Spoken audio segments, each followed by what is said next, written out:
लोग सामने तो मंच हट जाए, सामने हट जाए, लोग जगह खाली हट जाए।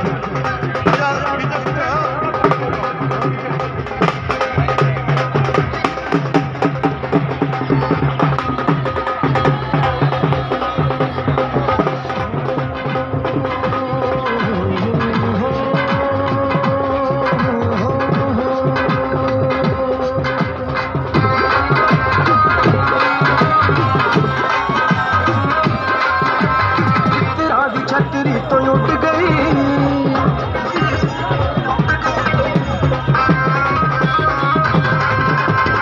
तेरा दी छतरी तो उठ गई, अंबरा ते लौंगे उडारियां, फुल कोई बलैत वाला लै गया, फुल कोई बलैत वाला लै गया, टुटदा मैं रह गया किनारियां, तेरा दी छतरी तो उठ गई, अंबरा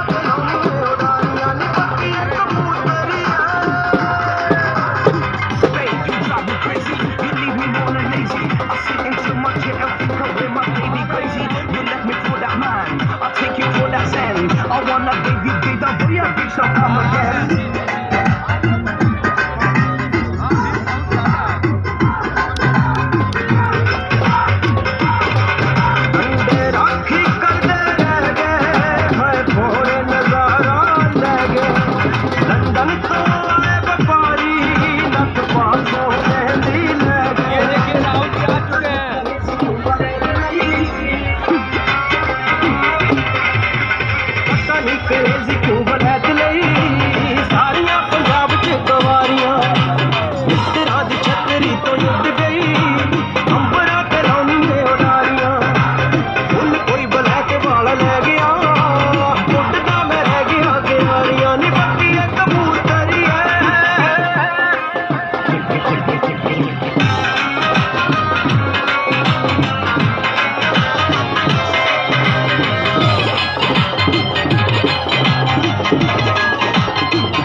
सारे भारतवासियों का स्वागत करता हूँ। आइए जानते हैं लक्ष्मीकांत मिश्रा जी, पूर्व प्रत्याशी।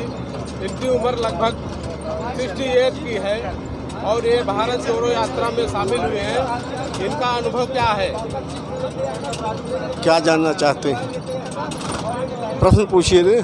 जी बताइए, भारत जोड़ो यात्रा में आप क्यों शामिल? हमने इतिहास में पढ़ा था महात्मा गांधी को कि चल पड़े जिधर दो डगमग चल पड़े कोठ पग उसी ओर। उसके बाद मैंने किसी और को नहीं देखा कि इस तरह की यात्रा किया हो। उसके बाद अगर यात्रा हो रही है तो राहुल गांधी की ही ये यात्रा हो रही है, ऐतिहासिक यात्रा है।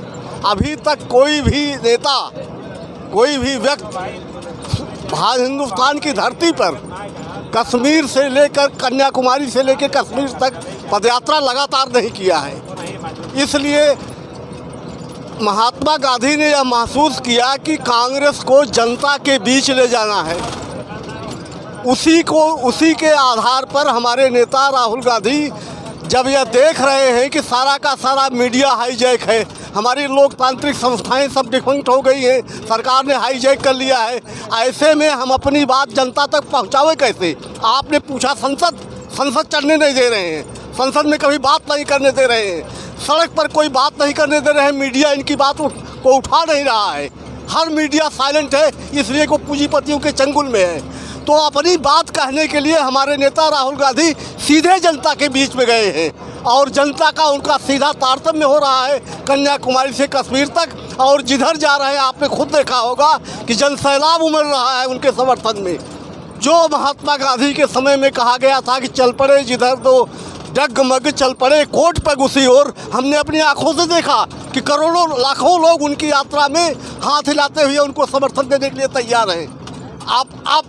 अब राहुल गांधी के नेतृत्व में कांग्रेस को इस देश में आने से कोई रोक नहीं सकता है, इसलिए कि जनता खुद महसूस कर रही है कि चाहे महंगाई हो, चाहे हमारी लोकतांत्रिक संस्थाओं का हरण हो, ईडी का किस तरह दुरुपयोग विपक्षियों के लिए किया जा रहा है, किस तरह से सीबीआई के छापे किन किन लोगों पे डाले जा रहे हैं, ये सब जनता की निगाह में है। और जनता जो है तो बोलती कम है। सरकार के द्वारा लगातार लांछन लगाए जा रहे हैं कि राहुल जी पप्पू हैं, इस विषय पर आप क्या कहना चाहेंगे? जनता देख रही है राहुल जी क्या है।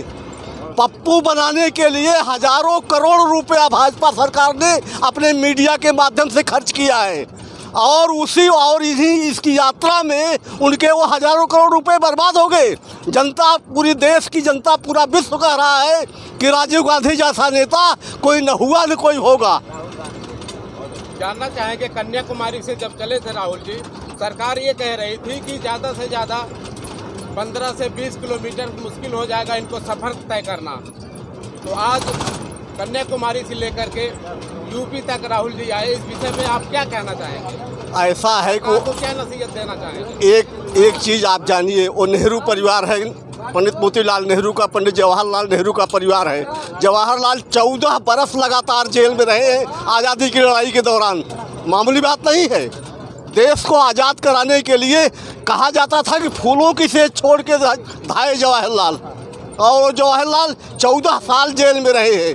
तो इंदिरा गांधी का पोता है, वो राजीव गांधी का बेटा है, वो इस देश में कांग्रेस को स्थापित करके रहेगा। हमने संजय गांधी का भी आंदोलन देखा है, खुद शरीक रहा हूँ उस आंदोलन में। संजय गांधी ने किस तरह से कांग्रेस की वापसी की थी। आज संजय गांधी का वह पूरा का पूरा युग दिखाई पड़ रहा है, पूरी की पूरी भीड़ दिखाई पड़ रही है राहुल गांधी के साथ, जो कभी संजय गांधी के साथ चलती थी। तो अब राहुल गांधी को और कांग्रेस को इस देश में आने से ये झूठी और फिरका परस्त ताकतें जो नफरत पैदा कर रही है, जो देश को तोड़ने का काम कर रही है, राहुल जी उसी को जोड़ने के लिए भारत यात्रा कर रहे हैं। सरकार ये लगातार कह रही है कि 2014 के बाद से जब से हमारी सरकार आई है, हमने तो अयोध्या जैसे राम मुद्दे को सॉल्व किया, तमाम पैटर्न पे काम किए। कांग्रेस बराबर लांछन लगा रही है, इस विषय पर आप क्या कहना चाहेंगे? भाजपा ने नहीं सॉल्व किया है, ये न्यायपालिका का मसला था, न्यायपालिका ने हल किया है। भाजपा सिर्फ इसकी क्रेडिट लेना चाहती है। न्यायपालिका द्वारा किए गए कार्यों को और जनतांत्रिक संस्थाओं के द्वारा किए गए कार्यों को भी भाजपा अपने पाले में लाती है, ये गलत है।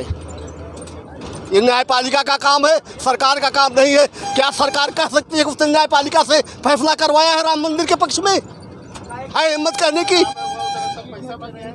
ये झूठी बात करते हैं, आडंबर की बात करते हैं, केवल हिंदू धर्म को भड़काने की बात करते हैं, मुस्लिम और हिंदू के बीच नफरत पैदा करने की बात करते हैं। उसी के लिए राहुल गांधी भारत जोड़ो यात्रा कर रहे हैं। भारत जोड़ो यात्रा का कई मायने में सवाल खड़े कर रही है सरकार।